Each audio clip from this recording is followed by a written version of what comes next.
গভীর রজনীতে নবীজি তার আদত মুবারক অনুযায়ী কোরআন শরীফ যখন তেলাওয়াত শুরু করে দিয়েছেন, ঘরের চতুর্দিকে দাঁড়িয়ে কাফের বেঈমানেরা কোরআন শরীফ শুনছে, আর নড়তে পারে না। এক একজনের ধারণা হলো আরো একটু শুনি তারপরে বাড়ি যাব, আরো একটু শুনি তারপরে বাড়ি যাব। এমনি করে করে চারটি কাফেরের জন্য ফজরে রক্ত হয়ে গেল। দাঁড়ানো থেকে বসার সময় কেউ পায় নাই। এ কথা ধ্রুব সত্য। কোরআনের আকর্ষণ ভিন্ন। সুবহানাল্লাহ বলেন। আমি বারবার বলেছি, আজ বলি, এই লাখো জনতার এই উপচে পড়া উত্তাল ঢেউ পয়সা খরচ করে আনা হয়েছে? বলেন, আপনাদের বাস ভাড়া, রিক্সা ভাড়া দেওয়া হয়েছে? বরং জীবনের ঝুঁকি নিয়ে আসছেন, ঠিক কিনা? জীবনের ঝুঁকি নিয়ে এসছে। পয়সা খরচ করে জীবনের ঝুঁকি নিয়ে কোরআন শুনতে এসেছেন। আমি বারবার বলেছি, এই উপচে পড়া জনতার আকর্ষণ আল্লাহর কসম, এ আকর্ষণ সাইদি নয়, এ আকর্ষণ আল্লাহ রাব্বুল আলামিনের কোরআনে আযীম। লা শাক্কা ফীহি ওয়ালা রাইবা, এতে সন্দেহের কোনো অবকাশ না। আমি একথাও বিশ্বাস করি, আমাদের ছেলেরা যারা মিছিল করেছে, আমাকে আসতে দেবে না বলে সুইসাইড বাহিনী গঠন করেছে। আহারে, সুইসাইড অর্থ কি? আত্মহত্যা। আর আত্মহত্যা করা কবিরা গুনাহ। যারা আত্মহত্যা করে তাদের জায়গা জাহান্নাম। আত্মহত্যা যারা করে তাদের জায়গা কোথায়? তোমরা তো জাহান্নামে যাচ্ছিলে। কোরআনের জন্য, কোরআনের তাফসীর মাহফিলের জন্য শাহাদাত স্কোয়াড গঠন হয়েছে শুনে ওরা সুইসাইড বাহিনী গঠন করেছে। শয়তানে শিখাই দিছে যে ওরা তো বেহেশত গেল, তোরা তোদের সিট বুক কর জাহান্নামে। নাউযুবিল্লাহ। আমি বিশ্বাস করি, যারা সুইসাইডাল বাহিনী গঠন করেছিল, যারা বিরোধিতা করেছিল, আর আজকের মাহফিলের কোনো না কোনো জায়গায় দাঁড়িয়ে বা বসে আছে। আকর্ষণ কোরআনের। আকর্ষণ কিসের? আল্লাহর কসম কোরআনের। ওদের শরীরেও মুসলমানের রক্ত আছে, মুসলমানের রক্ত আছে, অবশ্য মিসগাইডেড। আল্লাহ ওদের হেদায়েত করুন, বলেন আমিন। ওই সেই 1979 সনে যেখানে যাই খালি হরতাল। গিয়াস কামাল চৌধুরী সাহেব, গিয়াস কামাল চৌধুরী, ওই যে ভয়েস অব আমেরিকার প্রতিনিধি, তিনি আমাকে এক জায়গায় দেখা হলো। ওই সময় বললেন, আপনি জানেন? আমি বললাম, কি জানি? কই যে আমরা হিসাব রাখছি, আপনার বাংলাদেশে কোনো এক ব্যক্তির বিরুদ্ধে এত হরতাল হয় নাই। 56টা হরতাল হয়েছে আপনার বিরুদ্ধে, একান্ত। মানে আমি যাওয়ার আগে হরতাল শরীফ গিয়ে উপস্থিত, তাফসীর মাহফিল বাধা দেওয়া। তো ওই সময় একটা পত্রিকায় একজন একটা লেখা লিখছিলেন। তিনি এখন একজন মন্ত্রী, প্রতিমন্ত্রী, আমি নাম নেব না। তিনি তখন লিখেছিলেন, হরতালও সফল, তাফসীরও সফল। তো আমি হেডিং দেখে চিন্তা করলাম, লিখলু কি? এত বড় লেখা, তো দেখি কি। তো অনেক লম্বা লেখা লিখছেন। এক পর্যায়ে লিখছেন যে হরতাল হলে পরে সাইদি যেখানে যাচ্ছে হরতাল হয়ে যাচ্ছে, হরতাল ঘোষণা করতেছে। তো হরতাল হলে পরে দোকান বন্ধ, স্কুল কারখানা বন্ধ, বাজার ঘাট বন্ধ। বিকেল বেলায় কারো কোনো কাজ নাই, সব গিয়া তাফসীর মাহফিলে হাজির। তো ঠেকাবা কেমন? এটা হচ্ছে কোরআনের আকর্ষণ। সুবহানাল্লাহ। 89 সাল। হ্যাঁ, 89। জি, সরি, 89। আমাদের ছেলেরা যারা তোমরা বিরোধিতা করেছিলে, একটু তাকায় দেখো তো মাহফিলটার দিকে। কত লক্ষ টাকা দিয়ে এরকম একটা সমাবেশ তোমরা করতে পারবে? এই মানুষ তো জাদু করে আনা হয় নাই, পয়সা দিয়ে আনা হয় নাই, কোরআনের আকর্ষণে এসেছে। সুবহানাল্লাহ বলেন। কাজী বাধা দিও না, বাধা বসেন, বাধা দিও না, তোমাদেরই ক্ষতি হবে, তোমাদের ভাগ্যের ক্ষতি হবে। চট্টগ্রামের প্যারেন্টস, মা বাপ, তাদেরকে বলি, এসব ছেলেরা তো মঙ্গল গ্রহ থেকে আসে নাই, ঠিক কিনা বলেন? মঙ্গল গ্রহ থেকে আসছে? দিল্লি বা ব্যাঙ্গালোর থেকে এসেছে? আমাদেরই ছেলে, হয় আপনার না হয় আমার, হয় ছেলে না হয় ভ্রাতুষ্পুত্র, আমাদেরই কেউ। এ ছেলেগুলিকে বুঝান, আর যাই করো আল্লাহ নিয়ে, ইসলাম নিয়ে, কোরআন নিয়ে, হাদিস নিয়ে, রসুল নিয়ে তামসা করো না। আজ রাসূলের ঘরের চারপাশে কাফেরেরা দাঁড়ানো, দাঁড়ায় আছে, বসার সময় পায় নাই, সকাল বেলায় মাথা নিচু করে যাচ্ছে, একজনের সঙ্গে আর একজনের দেখা, খুব আস্তে করে। আবু সুফিয়ান আবু জাহেলকে জিজ্ঞেস করছে, আবু জাহেল কখন এসছো? কয় রাত তখন দুপুর টুপুর হবে। তুমি? ওই এরকমই। পরস্পর কুশল বিনিময় এবং কথাবার্তা বলতে বলতে যাচ্ছে। আবু জাহেল বলছে, আবু সুফিয়ান বলছে, আবু জাহেল একটা কথা বলি শুনুন, রাগ টাগ করবো না তো? তোমার যা মেজাজ। কই না রাগ করবো না। দেখো আমি লাত মানাতের নামে শপথ করি, ওরা তো ওই রকমই শপথ করে, লাত মানাত উজ্জার নামে শপথ করছি, সারা রাত ভর মুহাম্মদ সাল্লাল্লাহু আলাইহি সাল্লামের মুখে যা শুনলাম, অবশ্যই এগুলি মানুষের বানানো হতে পারে না। প্রত্যেকটি শব্দ যেন কলিজে স্পর্শ করে, শরীর শিউরে ওঠে। জীবনেও তো এরকম কথা শুনিনি। আবু জাহেল বলছে, দেখো এটা বড়ই কুলক্ষণ। এই সব কথা যদি আমরা নেতারা বলি, অবশ্য তোমার অনুভূতি আমার মধ্যেও আছে, কিন্তু এই সব কথা যদি আমরাই বলি, না জানি কোন ফাঁকে আবু বকর ওমরের মতো আমরাও পাগল হয়ে বসবো। নাউজুবিল্লাহ।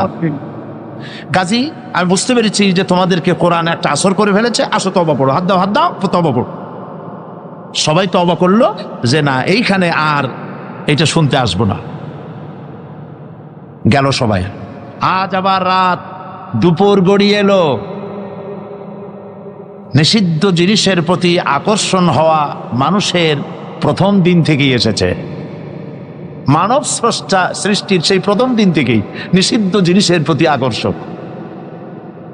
গভীর রাত্রে আবু জাহাল ভাবছে, আমার হাতে যখন তওবা পড়েছে, ওরা কেউ ভয়তে আসবে না, আমি একা আজকে মজা করে শুনবো মুহাম্মদ সাল্লাল্লাহু আলাইহি সাল্লামের মুখে আল্লাহর কালাম। আবু সুফিয়ান, উতবা, সাইবা তারাও ভাবছে, উনি নিজে যখন তওবা পড়াইছে, উনি কে তওবা ভাঙবে? উনি আসবেন না। কাজী আমি তো একা একা গিয়ে আজকে শুনবো মুহাম্মদ সাল্লাল্লাহু আলাইহি সাল্লামের মুখে আল্লাহর কালাম। সবাই এরকম করে করে একে অপরের অজান্তে আবার খাড়া হয়ে গেছে।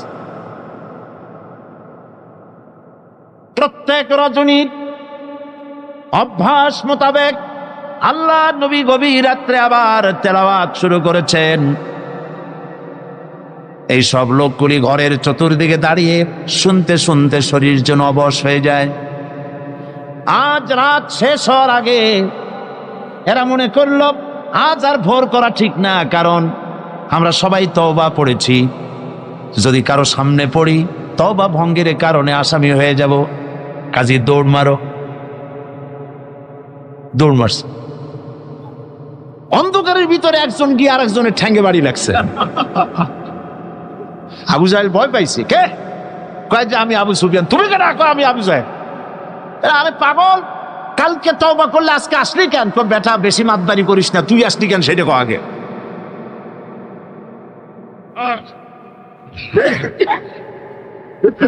চারটা মিলে একত্রিত হয়ে তারা বলল, কোরআন শোনার জন্য যে ধরনের উন্মাদনা আমাদের মধ্যে সৃষ্টি হয়েছে।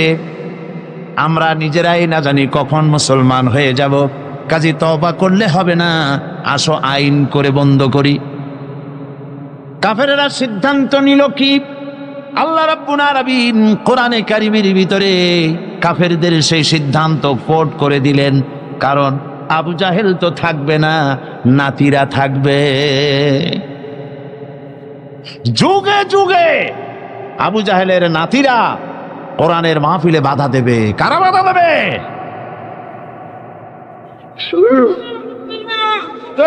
আবু জাহেল দুনিয়া থেকে বিদায় হয়েছে, তার প্রেতাত্মা দুনিয়া থেকে বিদায় হবে না। এই জন্য সিদ্ধান্তটা আল্লাহ পাক কোরআন শরীফের ভিতরে কোট করে দিলেন। কাফেরেরা কি বলল কোরআন শরীফ সম্পর্কে? ওয়াকালান্নাযীনা কাফারু লা তাসমাউ লিহাযাল কুরআনি ওয়ালগাউ ফীহি লাআল্লাকুম তাগলিবুন। খবরদার, কাফেরেরা সিদ্ধান্ত নিল কোরআন শোনো না, লা তাসমাউ লিহাযাল কুরআন, কোরআন শোনো না, কোরআন শুনতে যেও না। ওয়ালগাউ ফীহি, কোরআন শুধু নিজে শুনে ঘরে বসে থাকো তা শুধু নয়, ওয়ালগাউ ফীহি, কোরআন যাতে মানুষেরা শুনতে না পারে সেজন্য ডিস্টার্ব করো, সন্ত্রাস সৃষ্টি করো, বাধা দাও যাতে কোরআন শুনতে না যেতে পারে মানুষ। এই সিদ্ধান্ত কাদের? এই সিদ্ধান্ত কাদের? আমার ছেলেরা, খবরদার, কাফেরদের সহযোগী হয়েও না, কাফেরদের সহযোগী হয়েও না, কোরআনের পথে বাধা দিও না। মাঝখানে পুলিশ প্রশাসনকে আরেকটা কথা বলি, তো কথায় কথায় এসে গেল। আপনারা একটা বড় রকমের গুনাহ করেছেন, ঠিক না? ঠিক না? এদেশে কালী পূজা, দুর্গা পূজায় 8 দিন 10 দিন ধরে মাইকিং এর পারমিশন আপনারাই দেন। দেশটা তো হিন্দুস্তান হয় নাই, দেশটা তো হিন্দুস্তান হয় নাই। দুর্ভাগ্যবশত দেশটা এখনো বাকশালও হয় নাই। তাহলে মাইকিং এ বাধা দিলেন কেন? বাধা দিয়ে কি সব হইছে? না। কি হয়েছে বলেন? কি হয়েছে? কবিরা গুনাহ করেছেন পুলিশ কর্তৃপক্ষ, সাধারণ পুলিশের মোটেও দোষ না। পুলিশ প্রশাসন কবিরা গুনাহ করেছেন, তওবা করতে হবে, তওবা করতে হবে, আর একটি কাফারা দিতে হবে। সেই কাফারাটা কি? আমি জানতে পেরেছি এই তাফসীর মাহফিল আসার পথে বিভিন্ন জায়গায় ওই সব তথাকথিত সোনার ছেলেরা তাফসীর মাহফিলের বহনকারী শ্রোতাদের বাসে ঢিল পাক্কেল মারে, তারা বাধা দেয়, মহিলাদের বাসে ঢিল মেরেছে। আমি পুলিশ প্রশাসন, গোয়েন্দা বিভাগ, SB, IB, DFI, NSI, army intelligence এবং পুলিশ বিভাগকে বলছি, এই যে গুনাহ করেছেন মাইকের পারমিশন না দিয়ে 144 ধারা জারি করে যে গুনাহ করেছেন, সেই গুনার কাফারা হিসাবে রাস্তার মোড়ে মোড়ে দাঁড়িয়ে এই ইয়াজুজ মাজুজদেরকে ঠেকান। কোরআন নিয়ে যেন বাঁচতে পারি, কোরআন নিয়ে যেন মরতে পারি, আমিন। কোরআন নিয়ে যেন কবরে যেতে পারি, কোরআনের নূর দিয়ে যেন আমাদের কবরগুলি আল্লাহ মুনাওয়ার করে দেন। কিয়ামতের দিন কোরআনের সুপারিশ জন্য আল্লাহ আমাদের নসিব করে দেন। আহা, কি নিয়ামত! সুবহানাল্লাহ, বলি সুবহানাল্লাহ। এখন এই কোরআনে কারীমের তাফসীর ভূমিকা অনেক লম্বা করলে তাফসীর করা মুশকিল হয়ে যাবে। সেজন্য চলুন আমরা তাফসীরের দিকে এগোই। তাফসীর মানে ব্যাখ্যা, আলোচনা। আচ্ছা, আপনারা বলেন তো, জেন, দুষ্ট জেন আর ভূত প্রেতে যদি আসর করে তাহলে কোরআন শরীফের কোন আয়াত পড়তে হয়? জি, ওলামারা বলেন না, আয়াতুল কুরসি। কোনটা পড়তে হয়? বলেন কোনটা? চট্টগ্রাম তাফসীর মাহফিল উপলক্ষেও কিছুটা ভূত প্রেতের আসর হয়েছে। এই ভূত প্রেতের আসর থেকে রক্ষা করার জন্যে সকলে আমার সাথে পড়েন যথারীতি।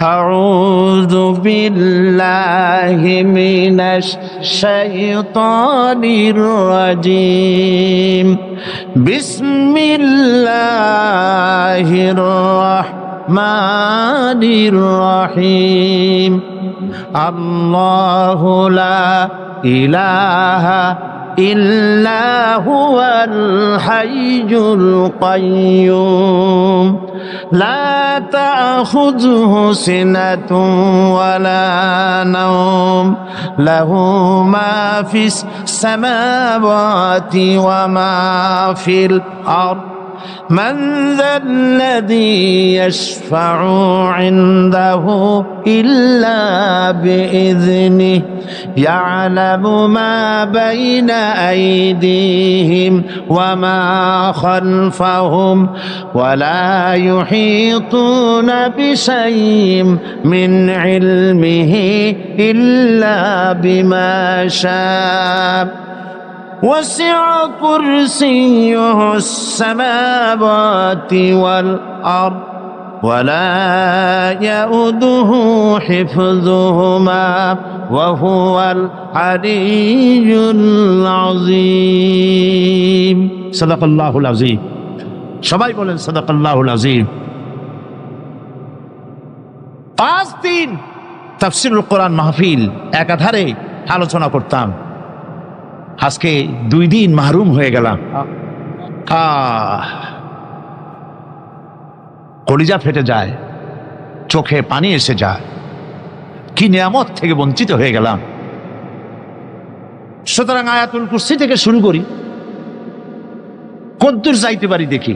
আল্লাহ পাক তৌফিক দান করুন, বলেন আমিন। মামা তৌফিকি ইল্লা বিল্লাহ আলাইহি তাওয়াক্কালতু ওয়া ইলাইহি উনীব। আল্লাহর কাছে সাহায্য প্রার্থনা করি, রব্বুল আলামিন তোমার এই কালাম, তোমার এই আয়াত বোঝার তৌফিক আমাদেরকে দান করো। আমিন। আয়াতুল কুরসি, আগে এটার অর্থ করে নেই। আল্লাহু লা ইলাহা ইল্লা হুয়াল হাইয়ুল কাইয়্যুম। আল্লাহ হচ্ছেন তিনি যিনি ছাড়া কোনো ইলাহ নাই, যিনি সার্বভৌমত্বের একচ্ছত্র মালিক। লা তাখুযুহু সিনাতুন ওয়ালা নাওম, যাকে ঘুম এবং তন্দ্রা স্পর্শ করে না। লাহু মা ফিস সামাওয়াতি ওয়া মা ফিল আরদ, আকাশ ও জমিনে যা কিছু আছে সবই তার। মান যাল্লাযী ইয়াশফাউ ইনদাহু ইল্লা বিইজনিহি, কে আছে এমন যে তার কাছে সুপারিশ করতে পারে তার বিনা অনুমতিতে? মা বাইনা আইদিহিম ইয়ালামু মা বাইনা আইদিহিম ওয়া মা খালফাহুম, তিনি সবার অগ্র পশ্চাৎ এর সব কিছুর খবর রাখেন। ওয়ালা ইউহিতুনা বিশাইইম মিন ইলমিহি ইল্লা বিমা শাআ, তার জ্ঞাত বিষয়ের কিছুই মানুষ নিজেদের আয়ত্তে আনতে পারে না। অবশ্য আল্লাহ যদি কাউকে কিছু দিতে চান, ওয়াসিআ কুরসিয়্যুহুস সামাওয়াতি ওয়াল আরদ, তার একচ্ছত্র ক্ষমতা এবং কর্তৃত্ব আকাশ এবং জমিনকে পরিব্যাপ্ত করে রেখেছে। ওয়ালা ইয়াউদুহু হিফযুহুমা ওয়া হুয়াল আলিয়্যুল আযীম, আর আকাশ এবং পৃথিবীর রক্ষণাবেক্ষণ করতে গিয়ে আল্লাহ পাক মোটেই ক্লান্তি বোধ করেন না, আর তিনি হচ্ছেন এক মহান শ্রেষ্ঠতম সত্তা। বলি সাদাকাল্লাহুল আযীম। আয়াতুল কুরসি, এই আয়াতটি আয়াতুল কুরসি হিসেবে পরিচিত। কি নামে পরিচিত? আয়াতুল কুরসি। এখানে মহান আল্লাহ পাকের এমন সব পূর্ণাঙ্গ পরিচিতি পেশ করা হয়েছে যার নজির গোটা কোরআন শরীফে নাই। সুবহানাল্লাহ। তাই হাদিস শরীফে এই আয়াতটিকে শ্রেষ্ঠ আয়াত বলা হয়েছে। কোরআন শরীফের কি আয়াত? শ্রেষ্ঠ আয়াত বলা হয়েছে। আমরা প্রত্যেকটি ফরজ নামাজের পরে এই আয়াতে কারিমা পড়ে থাকি, ঠিক কিনা বলে? আল্লাহর নবী বলেছেন, প্রত্যেক ফরজ নামাজের পরে আয়াতুল কুরসি যে ব্যক্তি পাঠ করবে, কিয়ামতের দিন আল্লাহ রাব্বুল আলামিন ওই ব্যক্তির ব্যাপারে সিদ্ধান্ত নেবেন, আল্লাহ তাকে জান্নাত দান করে দিবেন। হতে পারে এবার আপনারা কেউ কেউ মনে করতে পারেন বাস ওয়াজ আর না শুনলে চলবে, আয়াতুল কুরসি পড়বো আর জান্নাতে চলে যাব। না, বিষয়টা এমন নয়। বিষয়টা হচ্ছে এই আয়াতুল কুরসির মধ্যে এমন কিছু কথা আছে যা বুঝে যদি পড়ে আর আমল করে আল্লাহ পাক কিয়ামতের সিদ্ধান্ত নেবেন, জান্নাত দিয়ে দিবেন। সুবহানাল্লাহ, বলেন সুবহানাল্লাহ। এর কারণ হলো আয়াতুল কুরসির মধ্যে আল্লাহ পাক সার্বভৌমত্বের কথা বলেছেন। আজ আমরা স্লোগান দেই সব সমস্যার সমাধান। ও মাশাআল্লাহ, চট্টগ্রামের সবাই বোধহয় এই পরিচিত স্লোগানটা জানেন না। জবাব তা আপনারা জবাব দিতে পারলেন না কেন? সব সমস্যার সমাধান দেন স্লোগান আপনারাই।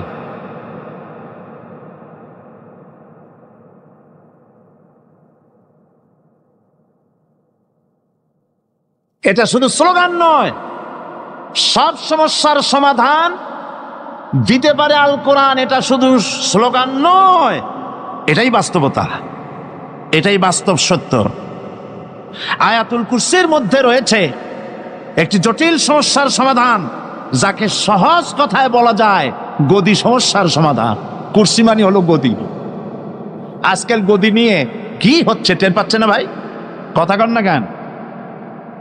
আমেরিকাও আজকাল বাংলাদেশি স্টাইল হচ্ছে, ঠিক কিনা? আমি চিন্তা করছি যে আমাদের একজন প্রধান ব্যক্তি দেশের বারবার ওই দেশে যাওয়ার কারণেই কি এই রোগ ছড়াইলো ওই দেশে, আল্লাহ জানে। কি সর্বনাশ! এই গদি নিয়ে টানাটানি হচ্ছে পৃথিবীর সর্বত্র। সার্বভৌমত্বের মালিক কে হবে? এইটা তো আপনারা বলতেছেন, কিন্তু যারা কোরআন জানে না তারা বলে সার্বভৌমত্বের মালিক জনগণ। দেখেন না, ওরা বলে সকল ক্ষমতার উৎস জনগণ। কারা বলে? নেতা নেত্রীরা বলেন সকল ক্ষমতার উৎস। বল না কেন? সকল ক্ষমতার উৎস জনগণ। এই কথাটা হলো আসলে ভোটারদেরকে পাম্পট্টি দেওয়া, আপনাদেরকে ফুলাইয়া ডানলপ টায়ার বানায়। আপনারা খুব খুশি হবেন সমস্ত ক্ষমতার উৎস তাহলে আমরা। আরে বাবারা, তোমরা সকল ক্ষমতার উৎস যার পেট ভরা ময়লা, নাকের মধ্যে ছাতা, দাঁতে ছাতা, তুমি হবা সকল ক্ষমতার উৎস। আহার ক্ষমতার ঠেলায় একটা সাপ দেখলে ভয়তে সিট হয়ে পড়ো, সাইকেলের টায়ার বাস্ট হইলে হার্ট ফেল করে। সকল ক্ষমতার উৎস, সকল ক্ষমতার উৎস জনগণ, এই কথা বলা কবিরা গুনাহ, এই কথা বিশ্বাস করা হারাম, এই কথা বিশ্বাস করা শিরক। কারণ সকল ক্ষমতার উৎস জনগণ এই কথা যদি বলা হয় তাহলে কোরআনে কারীমের সাথে কন্ট্রাডিকশন হয়, সাংঘর্ষিক। আল্লাহ পাক কি বলেছেন? আল্লাহ পাক বলেছেন আন্নাল কুওয়াতা লিল্লাহি জামিআ। বলেন আন্নাল কুওয়াতা লিল্লাহি জামিআ। আমার আল্লাহ রাব্বুল আলামিন বলেন, জেনে রাখো নিঃসন্দেহে সকল ক্ষমতার উৎস কেবলমাত্র আল্লাহ রাব্বুল আলামিন। সকল ক্ষমতার উৎস কে?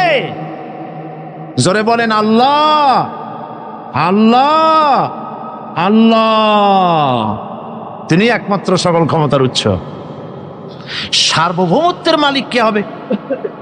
এই সার্বভৌমত্বের মালিক সরকার বলে সার্বভৌমত্বের মালিক হলো জনগণ। সংবিধানে লেখা হয়েছে সার্বভৌমত্বের মালিক হলো জনগণ। মিছে কথা, মিথ্যে কথা, আল্লাহর কোরআনের বিরোধী কথা। সার্বভৌমত্বের মালিক হতে হলে যে সব গুণ, যে সব কোয়ালিটি থাকা দরকার তা মানুষের মধ্যে নাই। সার্বভৌমত্ব কেবলমাত্র কার? এই কথা আয়াতুল কুরসির মধ্যে একটা একটা করে বলা হয়েছে। সার্বভৌমত্বের মালিক হওয়ার জন্য কি কি কোয়ালিটি হওয়া প্রয়োজন আল্লাহ পাক তা বলে দিয়েছেন। কোরআন আয়াতুল কুরসি আল্লাহ কোরআনে নাজিল করে সার্বভৌমত্বের মালিক কে হবে সমস্যার সমাধান করে দিলেন।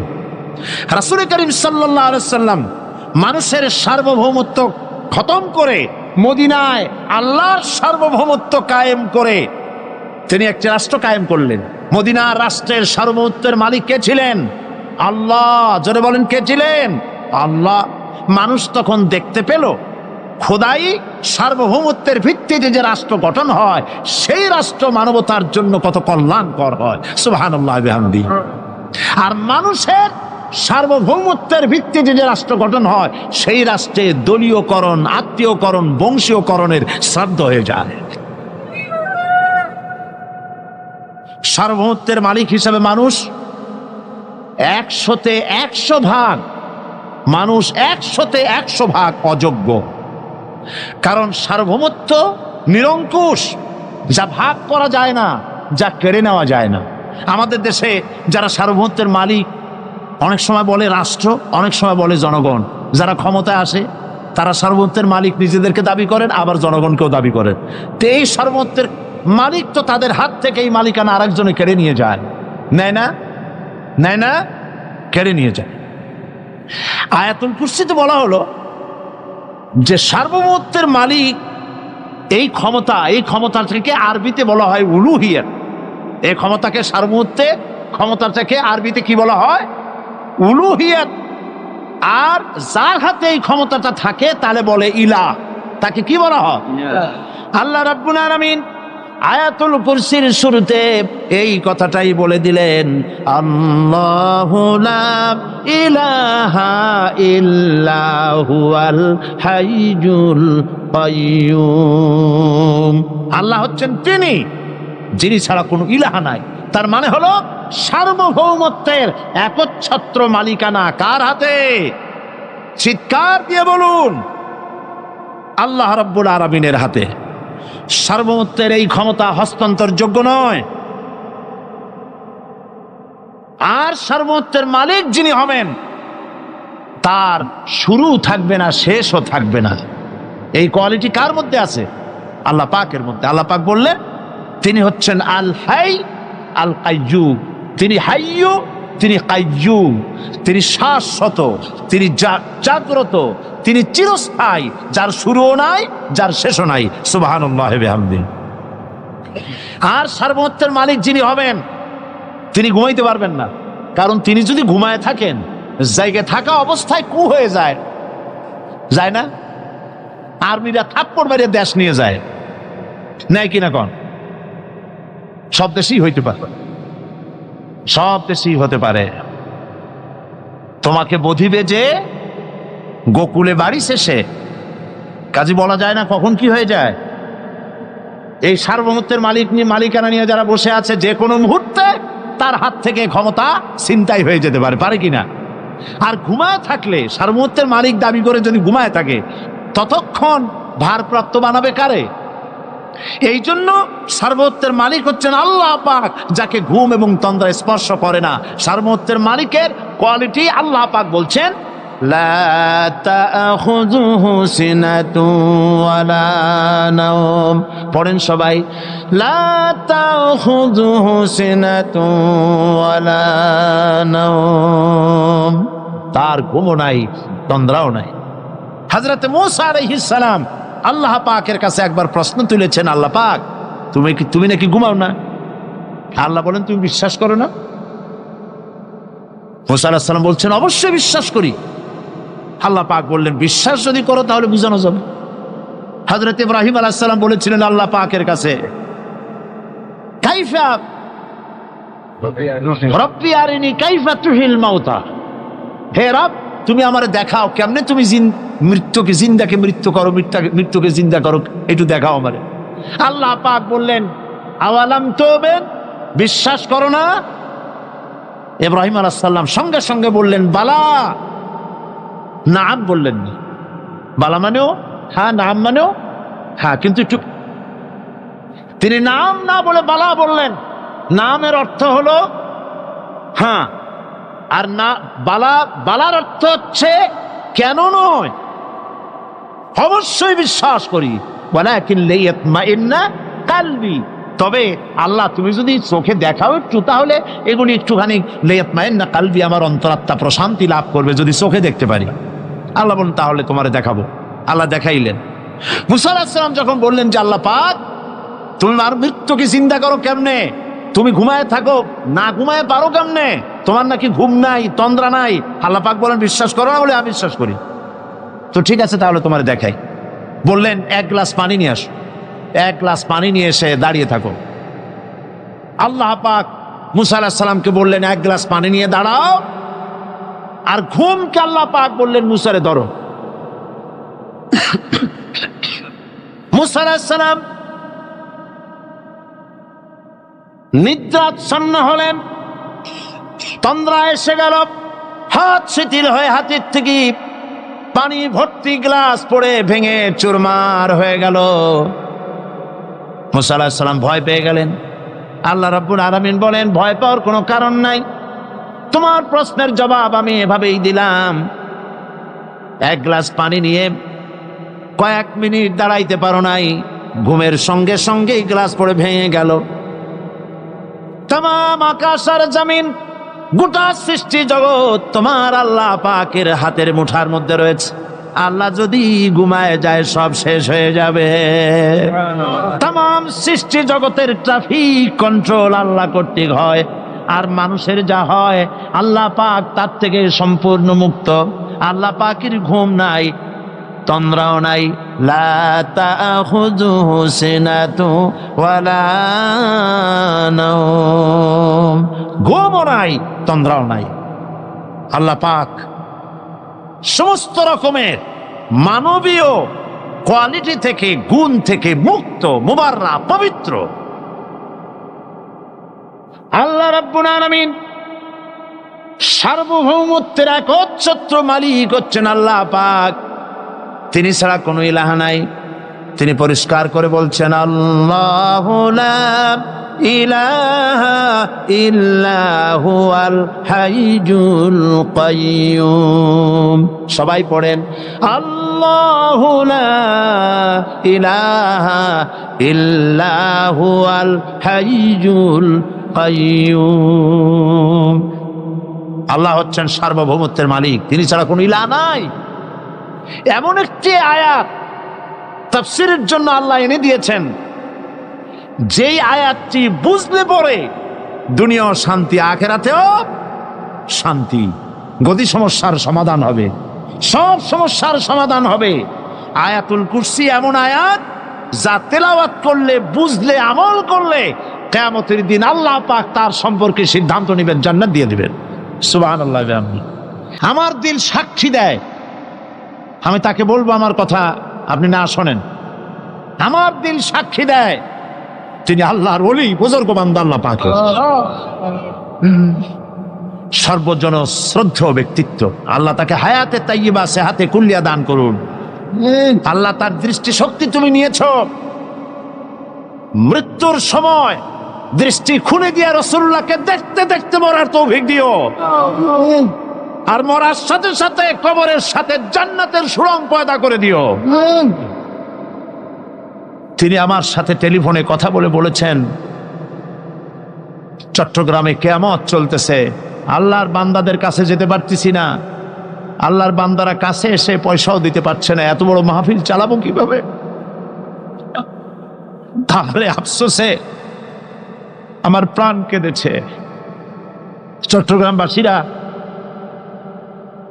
শুরুতে যে কথা বলেছি, একদম শুরুতে সেই কথাটা আরেকবার স্মরণ করাই। আল্লাহর কসম,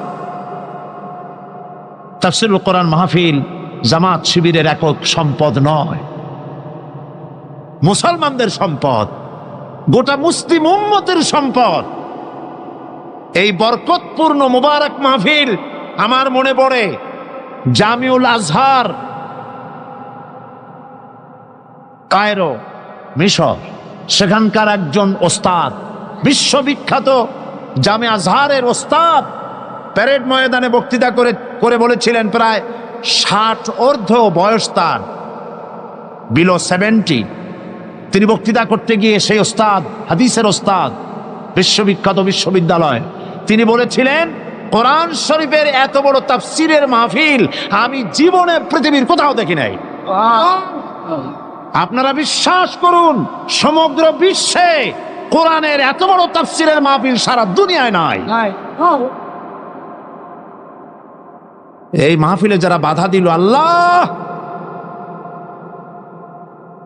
তুমি তাদের হেদায়েত, তুমি তাদেরকে হেদায়েত দান করো, তুমি তাদের সুমতি দান করো, সে যেই হোক হেদায়েত দান করো। এই মাহফিল আয়োজনে অনেক খরচ আপনারা জানেন, এবং আমি জানি আল্লাহ পাক আমাদের ভাই মৌলানা কোনোদিন আমাকে বলেন নাই মাহফিলের শেষে যে আমি ঋণগ্রস্ত থেকে গেছি, কিন্তু উৎকণ্ঠা, মানুষ হিসাবে উৎকণ্ঠা থাকি, কেমনে চালাবো, এগুলি সব বাকিতে করা হয়েছে। আমি আপনাদেরকে বলবো, প্রতি বছরের ন্যায় এই মোবারক মাহফিলে উনি যদি দৃষ্টিশক্তি ভালো থাকতো আপনাদের বাড়ি বাড়ি যেতেন। ওনাকে কি কষ্ট দেবেন আপনারা? আপনাদের বাড়ি বাড়ি উনি যেতে পারবেন? আপনারা এসে ওনার হাতে তুলে দিবেন, দিবেন কি না? আর সবাই তো হাতে দেওয়া সম্ভব নয়। বড় লোকেরা, বিশাল বিশাল ধনী ব্যক্তিরা চট্টগ্রাম তাফসিরুল কোরআন মাহফিলের জন্য সাহায্য করুন। এ মাহফিল চলবে, এ মাহফিল চলবে ইনশাআল্লাহ। প্যারেড ময়দানে 144 ধারা দেওয়া হয়েছে 17 দিনের। পৃথিবীর ইতিহাসে এত বড় 144 ধারা কোন দেশে কখনো হয়েছে বলে অন্তত আমার জানা নাই। যারা কোরআনের মাহফিলে 144 ধারা দিলেন অন্যায় ভাবে, আল্লাহ যদি তাদের জন্য জান্নাতের চতুর্দিকে 144 ধারা দিয়ে দেন, আল্লাহ মাফ করুন, আল্লাহ মাফ করুন, আল্লাহ মাফ করুন, বলেন আমিন। চট্টগ্রামের ধনী ব্যক্তিরা উদাত্ত মুক্ত হস্ত নিয়ে এগিয়ে আসুন। পুরা প্যান্ডেলের খরচ একজনে দিয়ে দিন, পুরা লাইটের খরচ একজনে দিয়ে দিন, মাইকের খরচ দিয়ে দিন, পোস্টারের খরচ দিয়ে দিন। আল্লাহ পাক আপনাদের কামাই রুজিতে বরকত দান করবেন। আর আপনারা যত লোক বসে আছেন, আজকে যারা এনেছেন মৌলানা, এইগুলি ড্রামগুলি আছে তো, চতুর্দিকে ড্রাম আছে, চাদর আছে, যাওয়ার সময় দিয়ে যাবেন। এ তাফসীরের মাহফিলের সাথে আপনার কলিজার সম্পর্ক, সত্য কিনা বলেন? যাওয়ার সময় দিয়ে যাবেন, আর আগামীকাল পকেট ভর্তি করে টাকা নিয়ে আসবেন। বলেন ইনশাআল্লাহ। আল্লাহ তৌফিক দিবেন, বলেন আমিন। মৌলানা যেন চিন্তায় পেরেশানিতে কষ্ট না পান, সমাজ কল্যাণ পরিষদ যেন কষ্ট না পায়। আল্লাহ তুমি গায়েব থেকে মদত দান করো, বলি আমিন। আর চট্টগ্রাম তাফসীরুল কোরআন মাহফিল হচ্ছে ইসলামী বই মেলার শ্রেষ্ঠ বই মেলা। এত বড় ইসলামী বই মেলা বাংলাদেশের কোথাও হয় না। বামপন্থীরা খালি খালি খেপছে, কলজে আগুন লেগে গেছে। এত মানুষ হেদায়েত হয়, শয়তান চিন্তা করে তাহলে বাইসে থেকে লাভ কি? আল্লাহ হেদায়েত করুক, বলেন আমি। যাওয়ার সময় বইগুলি দোকান ঘুরে ঘুরে যাবেন। অসংখ্য বই এসেছে, তাফসীর এসেছে। এই মাহফিলের জন্য টাকা খরচ করে লোকেরা বই চেপেছে, বহু বই। বই আপনাকে কখনো ঠকাবে না। ইসলামী বই তাফসীর নেবেন, ফি জিলালিল কোরআন এসেছে, তাফহিমুল কোরআন এসেছে, বিশ্ব বিখ্যাত তাফসীর তাফহিমুল কোরআন ফি জিলালিল কোরআন বাংলা হয়ে গেছে। বলেন আলহামদুলিল্লাহ, বলেন আলহামদুলিল্লাহ। প্রাণ ভরে কিনবেন আপনারা, আল্লাহ তৌফিক দিন, কোন আমিন। আর 2000 সনে আমার হজ করার কোনো নিয়ত ছিল না। হঠাৎ করিয়া হজের আগে, মাত্র কয়েকদিন আগে, বাদশাহ ফাহাদ তিনি বাংলাদেশে তাদের দূতাবাসের মাধ্যমে আমাকে রাজকীয় মেহমান হিসেবে দাওয়াত দিলেন হজ করার জন্য। তো হজ করতে গিয়ে মিনায় সে দেশের সব থেকে বড় বড় ওলামাদের সাথে দেখা হওয়ার তৌফিক হলো। সুবহানাল্লাহ। আলেম কারে বলে? আমার দেশের মানুষেরা আলেমদের মর্যাদা বোঝে না। আহারে, আমার রাসূল বলেছেন, আকাশের সমস্ত তারকা পুঞ্জের ভেতরে পূর্ণিমার চাঁদের যে মর্যাদা, আমার উম্মতের ভেতরে আমার আলেমদের সেই মর্যাদা। আমি ওই সব আলেমদের কপালে চুমা খাইছি। সুবহানাল্লাহ। তাদের হাত পায়ের যোগ্যতাও আমাদের নাই। কত বড় আলেম! সুবহানাল্লাহ। সৌদি আরবের সব থেকে বড় আলেম যিনি ইন্তেকাল করেছেন, বিন বাজ, নওয়ারাল্লাহু মারকাদাহু ওয়াজআলাল জান্নাতা মাসওয়াহু। এত আলেম তার জানাজায় উপস্থিত হয়েছে। সৌদিরা বলেছেন আমাকে, হারামাইনুশ শরীফাইনে আলেম আর আলেম দিয়ে ভর্তি হয়েছে, লক্ষ লক্ষ আলেমেরা তার জানাজা পড়েছে, চোখের পানি দিয়ে তার বিদায় করেছে। তিনিও নাবিনা ছিলেন, দৃষ্টিহীন ছিলেন। সুবহানাল্লাহ, কত বড় আলেম। আর ওনার পরে সৌদি আরবের সব থেকে শ্রেষ্ঠ আলেম হচ্ছেন শেখ মুহাম্মদ বিন সালেহ আল উসাইমিন। তার লেখা আয়াতুল কুরসির একটি তাফসীর আমাদের সকলকে উপহার দেওয়া হলো। বইটি পেয়ে আমি পড়লাম, দারুণ ভালো লাগলো, এবং আমি মনে করলাম যে শেখ মুহাম্মদ বিন সালেহ আল উসাইমিনের আয়াতুল কুরসির এই তাফসীর বাংলা ভাষী এর থেকে লাভবান হোক। এটাকে বাংলা করানো হলো, আমি এডিট করেছি, অনুবাদ করেছে আরেকজন। অনুবাদের সময় তো আমার হাতে নাই। এই আয়াত তাফসীর আয়াতুল কুরসি সমস্ত লাইব্রেরিতে আছে। যে আয়াতুল কুরসি তাফসীর আমি করতেছি, সব লাইব্রেরিতে এখানে পাবেন। আজ নিবেন, কাল নিবেন, পরশু নিবেন, সবাই নিবেন। আল্লাহ তৌফিক দান করুন, বলুন আমিন। আল্লাহ পাক সকলকে হাদিসের কিতাব, তাফসীরের কিতাব আল্লাহ কেনার তৌফিক দান করুন। রিয়াদুস সালিহিন হাদিসের উন্নত কিতাব, সুবহানাল্লাহ বলেন, বাংলায় প্রচার হয়েছে, বাংলা ভাষায় ছাপা হয়েছে, এখানে এসেছে, আপনারা নিবেন। আল্লাহ তৌফিক দান করুন, আমরা সবাই বলি আমিন। মুনাজাত হবে এবং মুনাজাতের পরে আজান হবে। এশার নামাজ বা জামাত আদায় করে যাবেন। এবং আগামীকাল একজনে তিন জন দাওয়াত দিয়ে নিয়ে আসবেন। একজনে কয়জন? তিন জন। বলেন একজনে কয়জন? 3 জন দাওয়াত দিয়ে নিয়ে আসবেন কমপক্ষে। একজনে, মৌলানা বলছেন কমপক্ষে, আমি কমাই ফেলছি যেহেতু জায়গা যাতা তো আজকেই ভরে গেছে, সেজন্য আমি কম বলছিলাম। মৌলানার কথায় আল্লাহ বরকত দিন, বলেন আমিন। মাঠ তো আমাদের হাতে না, আমরা তো এটা রাবারের মতো লম্বা করতে পারবো না, আল্লাহ যেন লম্বা করে দেয়। কোন আমিন? একজনে কয়জন? 3 জন দাওয়াত দিয়ে নিয়ে আসবেন। আর আয়াতুল কুরসি পড়িয়া বাসে উঠবেন, গাড়িতে উঠবেন, যাতে ভূত প্রেত তার জেনে আজর করতে না পারে। মনে থাকবে, আল্লাহর উপরে ভরসা করে উঠবেন। আর গোয়েন্দা বিভাগ, পুলিশ প্রশাসনকে আবার বলি, আমরা জানতে পেরেছি রাস্তার মোড়ে মোড়ে বাধা দেওয়া হয়। আপনারা যে গুনাহ করেছেন বাধা দিয়ে, তাফসীরের মাহফিলে 140 ভোট দিয়ে, এর কাফারা আদায়ের জন্য রাস্তার মোড়ে মোড়ে ওই সব ছেলেদেরকে আপনারা ঠেকান, যাতে কোরআন শুনতে কোনো মানুষের বাধার সৃষ্টি না হয়। হতে পারে এই খেদমতের কারণে আল্লাহ পাক আপনাদের ওই গুনাহ মাফ করে দিবেন। মোনাজাতের পর আজান, আজানের পরে বা জামাত ইশা। আল্লাহুম্মা আমিন। রব্বানা যালামনা আনফুসানা ওয়া ইন লাম তাগফির লানা ওয়া তারহামনা লানাকুনান্না মিনাল খাসিরিন। রব্বানা লা তুযিগ কুলুবানা বা'দা ইয হাদাইতানা ওয়া হাব লানা মিন লাদুনকা রাহমাতান ইন্নাকা আনতাল ওয়াহ্হাব।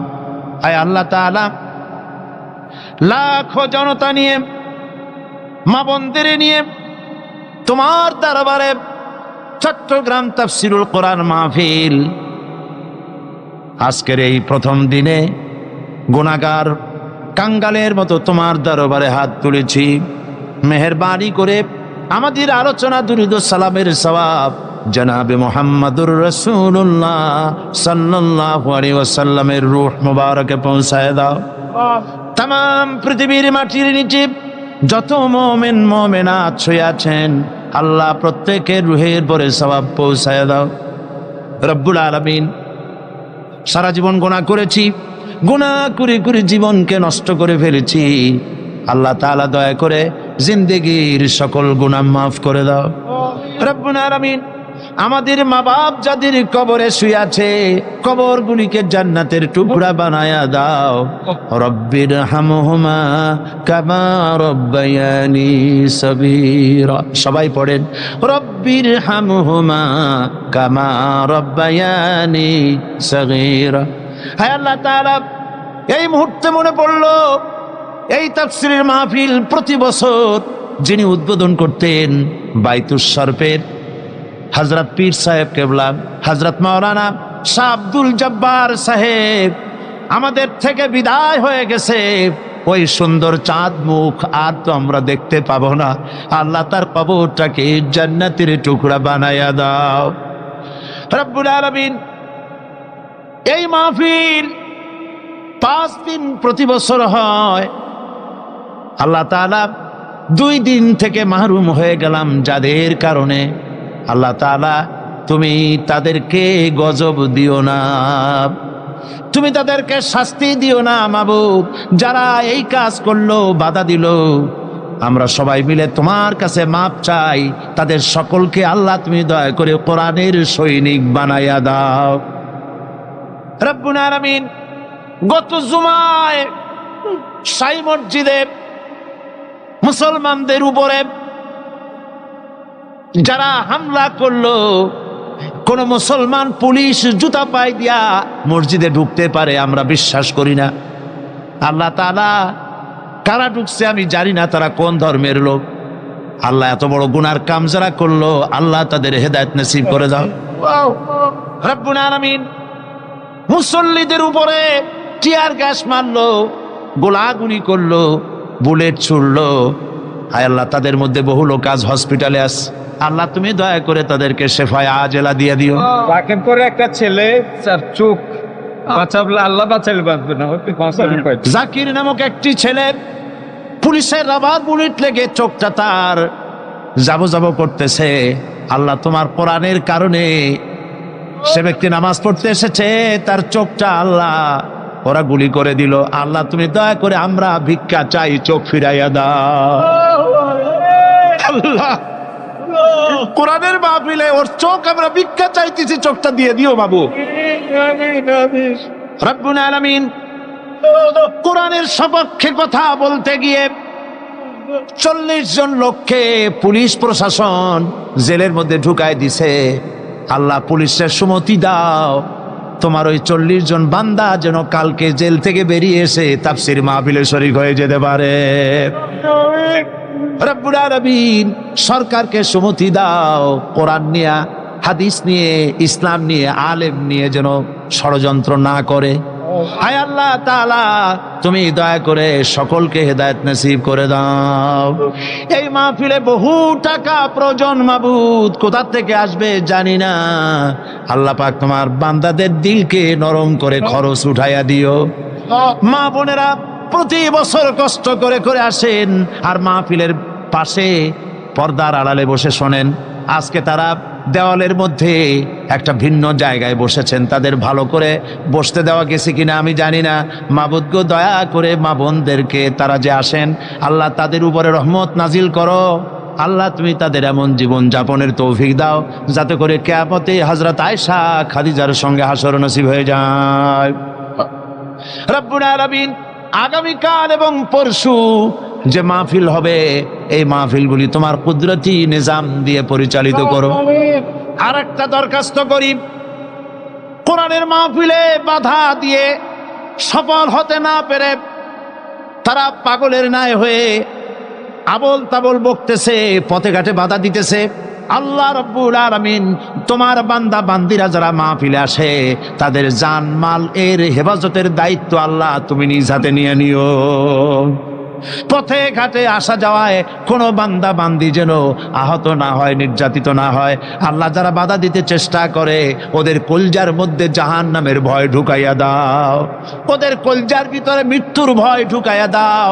আল্লাহ তুমি দয়া করে ওদেরকে হেদায়েত নসিব করে দাও রব্বুল আলামিন। তুমি দয়া করে এই মাহফিল কিয়ামত পর্যন্ত কবুল করে নাও। আরেকটা দোয়া করি, রব্বুল আলামিন আমি তোমার গোলাম, তোমার গোলামের মধ্যে, গোলামদের মধ্যে ছোট্ট গোলাম। আল্লাহ পাক আজ হোক কাল হোক আমাকে তুমি তোমার দরবারে নিয়ে নিবে, আমাকে বিদায় তো হতেই হবে। আল্লাহ পাক এই মাহফিল যেন শেষ না হয়, এই মাহফিল রব্বুল আলামিন কিয়ামত পর্যন্ত যেন চলে। এই মাহফিল এই এলাকাবাসীর জন্য রহমত বরকতের জরিয়া বানায় দিও। চট্টগ্রামের সমস্ত ব্যবসায়ীদের হালাল ব্যবসায় এই মাহফিল দিয়া বরকতের জরিয়া বানাইয়া দিও। আল্লাহ চট্টগ্রামবাসীরা সারা বছর তাকায় থাকে এই মাহফিলের জন্য। আল্লাহ তুমি তাদের রহমত করো, বরকত দাও। আমিন।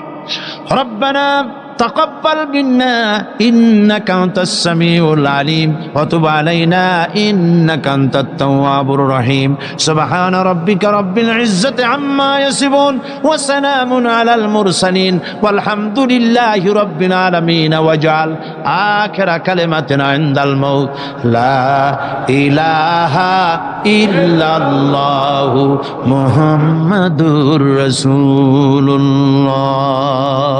السلام عليكم ورحمة الله।